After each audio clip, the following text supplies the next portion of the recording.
Hey guys, I'm just here to do a quick review of the Galaxy S7. Now, there are tons of reviews of this already on YouTube, so you might ask why another one. This is meant to be a review by a real person. I am not paid to do any kind of reviews. In fact, if you look at my channel, this is the only review on there. I thought it'd be kind of nice to have a look at somebody who is using this for their actual phone and nobody is paying them to say one thing or another.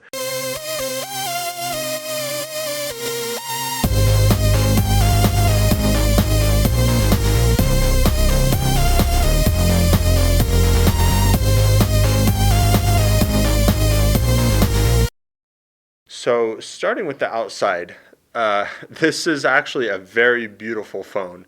That's what struck me. The S6 was a great step up from the previous Samsung Galaxy lineup, and I just really like looking at it. It's eye candy. Now, I have the gold platinum finish, which is available both on the S7 and the S7 Edge. This is the normal S7 I have. It doesn't have the curved edges. And I really like the coloring. It's kind of a gold tint, but it's not an overpowering kind of gold. In some light, it kind of looks a little bit more silver than gold and depends on your angle. So it's really pretty to look at. And as far as holding it in my hand, it is very, very comfortable. I really do like the curved back because that helps with comfort in holding it overall. And it's just a very little thing, but one of the things I love about the front as well is there are slight curved edges next to the sides of the phone. It's not like the Edge version of the phone where it actually has the screen that goes over, but there is an ever so slight curve just at this last part between where the screen ends and the edge of the phone. And that is just a very nice detail that I feel makes it very comfortable when you're swiping in from the sides and everything. Now, talking about appearances as well, I have to note that this is a very fingerprinty phone. It is very easy to get fingerprints on it.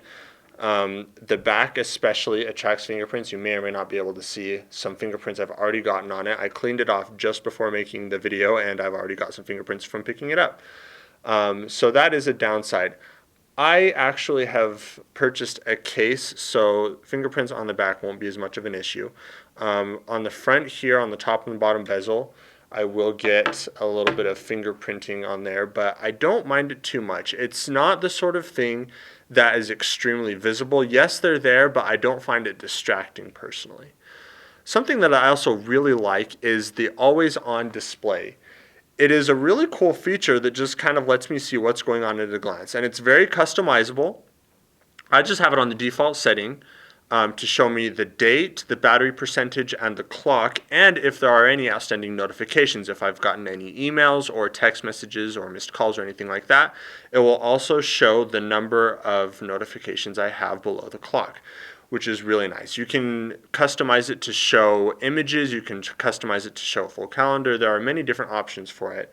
And it's just a really nice feature, and I actually find that it does not affect battery life in the slightest.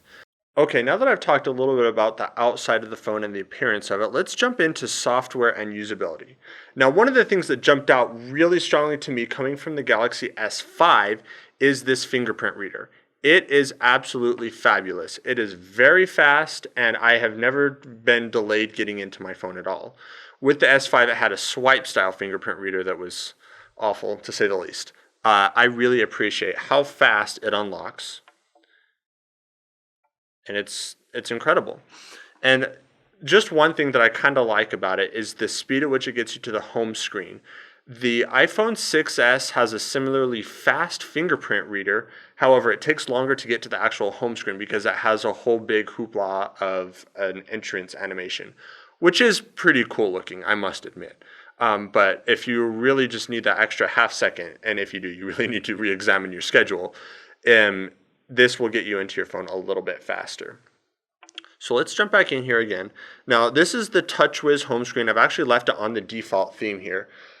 TouchWiz is a very polarizing topic. Either you like it or you don't. I personally don't really mind it. I like the way that Samsung has implemented TouchWiz. I feel like it's very handy. And I don't mind the look of it either. It looks pretty close to stock Android. I like the color theme that they have in here. That being said, it's not perfect. There are some things that I don't like about it. Either you like it or you don't. I don't mind it so much. One of the things that I would love to talk about here is the notification and settings panel that comes down from the top. Now, this is not too far off functionality-wise from what's in stock Android. You have some quick settings there, but I like how Samsung has implemented the ability to have more shortcuts. You can customize which shortcuts show up here, and it's very easily editable here. Now, one of the things that bugs me about these is the auto rotate and rotation lock function here. So just as normal, if you hit the rotation lock, it will lock into portrait mode. But one thing that I found that is kind of annoying is if you're in an app and you want to lock it in landscape mode, you actually can't do that. If I turn on the rotation lock here, it will rotate to portrait only, and there's no way to rotate it to landscape and lock it there. Now, that may be something that Samsung has done. That may be something that is implemented on Android phones, but not tablets. I'm not sure.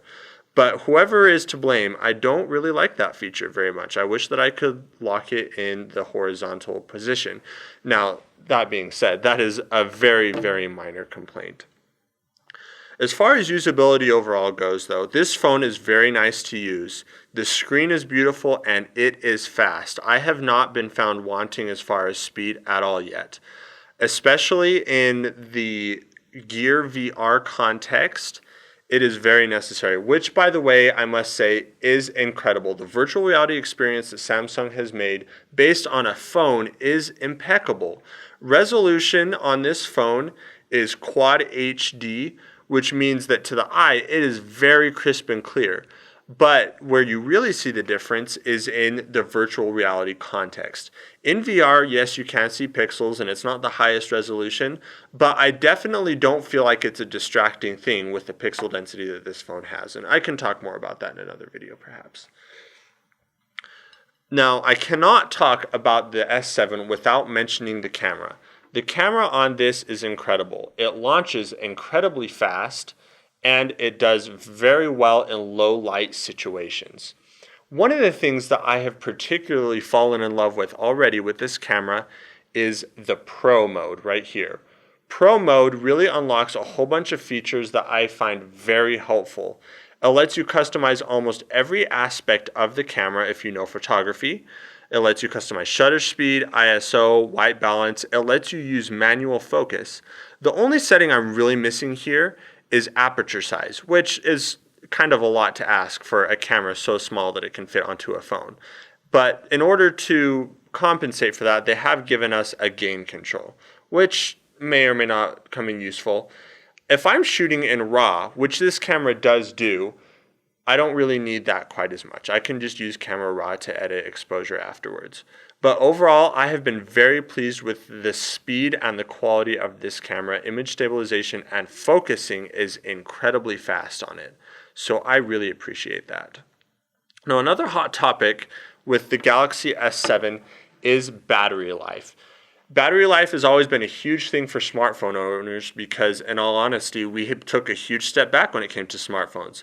Back in the day of the Nokia bricks, we could make our phones last a couple of days, 3 days even, but gone are those days with smartphones. I feel like the battery life on this is actually not too bad. It's not the best battery life in the world, but it certainly is a lot better than my S5 was. Now, I don't use the phone heavily during the day. I would say I am a light to moderate user. That being said, I think that I could last for 2 days with this phone. If I come in here into the battery statistics, I have been using this phone since about 7:30 this morning without any charges, and I'm only at I'm still at 73%. So I have most of my battery left, and right now it's projecting that it's going to last until 1 p.m. tomorrow. That may or may not be accurate, but I do find that this is a very, very good phone for battery life. Now, if you're a heavy user, your story might be different. Obviously, if you're going to be playing lots of games during the day and using lots of processing power, that will heavily affect the battery life that you get out of this phone. But overall, I have been very pleased with that aspect of it. So overall, I feel like Samsung knocked it out of the park with this one. No, it's not a perfect phone. It has its problems, it's fingerprinty, but overall, I have been very pleased with it. It's everything that we asked for from Samsung. It's waterproof without that terrible flap over the USB cover that the Samsung Galaxy S5 had.